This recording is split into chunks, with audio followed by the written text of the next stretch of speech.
Hoeveel keer het jy al gegoogel hoe om geld aanlyn te maak, hoe om 'n ekstra inkomste te maak van my huis af? Ek weet nie van jou nie, maar ek het dit al baie gegoogel en elke keer kom ek by stopstrate uit. En as ek nie by 'n stopstraat uitkom nie, kom ek by 'n ding uit wat ek soos 20 of 30% kommissie moet te kry wat op die verkope wat ek doen, bla bla bla. Ek is seker julle kan almal relate na dit toe. Nou, eendag het ek op TikTok geskrol en ek het op hierdie tannie se goed afgekom en dit het my geïnteresseer. Maar toe sy vir my sê, daar's aansluitingskoste, toe ek so bietjie, ek breek 'n bietjie, want ek was nie seker, ek hou nie van aansluitingskoste nie. Langs storie kort, ek het deel geraak. Ek het daai vreemdeling op die internet vertrou, ek het deel geraak en ek het my eie aanlyn besigheid begin en ek kan letterlik hier uit die kar uit met dit werk, ek kan dit van die huis af doen. Dit is freaking amazing hoe hierdie besigheid besig is om my lewe te verander en oor die 56,000 mense se lewens ook. Hy kan jou lewe ook verander.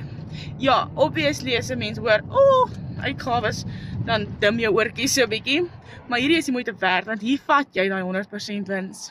So as jy graag 'n ekstra inkomste wil verdien, comment net vir my onder, Kar, ek gaan vir jou presies wys hoe.